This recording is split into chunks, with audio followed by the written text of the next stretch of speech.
Hello, everyone. What we're talking about today is a little funny, but a little bit tragic at the same time. We're going to be talking about a wide variety of topics, all revolving around crime and gun ownership in Oakland. Now, the title that really got me going on this topic today was NBC Bay Area news crew held up at gunpoint during an interview about Oakland crime.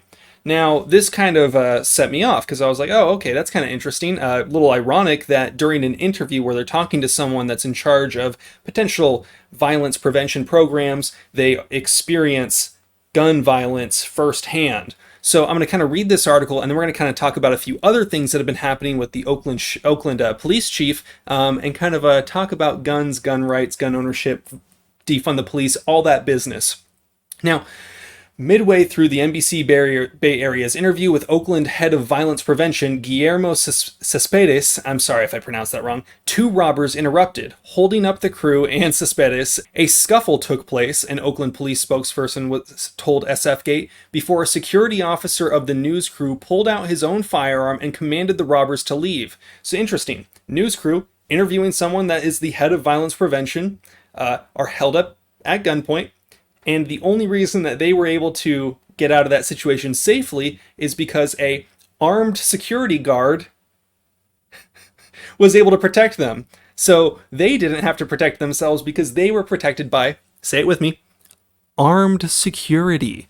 The incident took place Monday afternoon, shortly after Oakland Police Chief Reno Armstrong decried a city budget that reallocated an extra $18 million away from the police out of a proposed police budget of $674 million. A lot of money. Those funds will be put into the City Department of Violence Prevention, helmed by Cespedes, who joined the department in 2020. Now, it's kind of interesting that we talk about this department that was formed in 2017. Clearly, it's doing wonderfully because in 2019 there were 74 homicides in 2019, 102 in 2020, and this year, as of June, basically July at this point, we have 65 to date. When they say that summer is typically when they see even more. So it seems to be working really well. I'm glad we spent another $18 million on this. Am I opposed to the idea of having non-armed people show up to handle certain situations? No. However, I don't think that taking police off the street is necessarily the right option.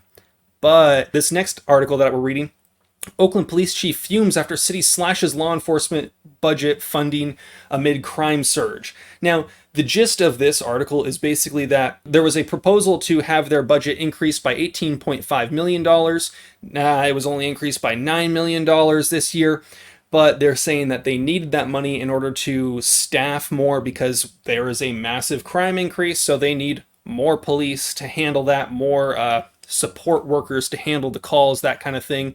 But the problem is that was actually voted down. So that $18 million is actually going to be going to this crime prevention program. Can those programs work? I'd be much more inclined to say that if that money wasn't going to be handled and managed by the government, because the government is just trash at everything that it tries to do. So my hope for that is fairly low. Now, my favorite thing about this is we have this situation where the Oakland police chief is acknowledging that they will not be able to respond to the increased number of calls that they're getting. They will not be able to protect you. That's literally what he has said and what he is saying. Because they don't have that money, the police will not be able to protect you. However, in February of this year, Oakland Police Chief Reno Armstrong urges Chinatown residents not to arm themselves. God, I'm sorry. So this dude, who is the chief of police, who could issue concealed carry weapons permits, is actively saying, well, I got hair in my eye, is actively saying that guns are the problem. The increase in gun sales is leading to an increase in gun profligation, wow, not a grammar guy, gun existence within criminals' hands, because apparently criminals are getting their guns through legal means. No, criminals have always been getting guns through illegal means. Criminals have always just stolen firearms. People are buying guns in record numbers because they feel that they can't protect themselves and that the police will not be able to protect themselves, which this police chief is saying, we will not be able to protect you. And then simultaneously saying things like, don't go buy guns, don't arm yourself. We don't want our business owners or others to begin to arm themselves. We would really prefer them to be good witnesses.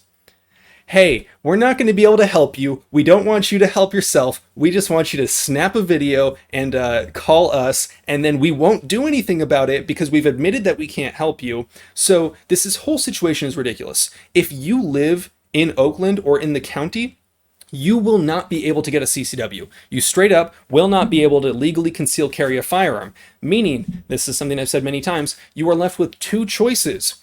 You either get caught with, you risk the potential of getting caught with a firearm illegally, or you get caught without having a firearm when you need it.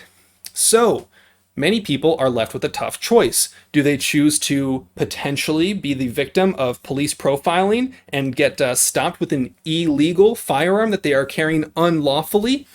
Or do they make the choice of not carrying a firearm and then getting held up at gunpoint like that NBC News crew? Only like you and me, people like you and me, we don't have the luxury of having armed guards there to protect us at all times. And the police have acknowledged that they won't be able to help us. What do you think about this situation? How do you feel? This honestly gets me going pretty damn hot. I think this whole situation is just so hypocritical. For him to acknowledge multiple times that they won't be able to help you, and to then at the same time say that you should be a good witness and that they don't want you to arm themselves and that people like you and me arming ourselves is the problem for all this gun violence. You and I both know that it isn't true. Have any of your guns, let me know. Drop a comment down below. Have any of your guns ever walked off on their own, found their way into a gang member's hand on their own, and then committed a crime? Have they ever just hopped up? Has your Red Ryder BB gun ever killed anybody? Mine hasn't. But apparently, people that just want to be able to protect themselves in the comfort of their own home or on the streets, you don't get that right. You have to choose. Do you break the law and get caught with it? Or do you not break the law and get caught without it? Let me know what you think down below. You guys know the drill. Have fun, be safe, stay dangerous. Peace.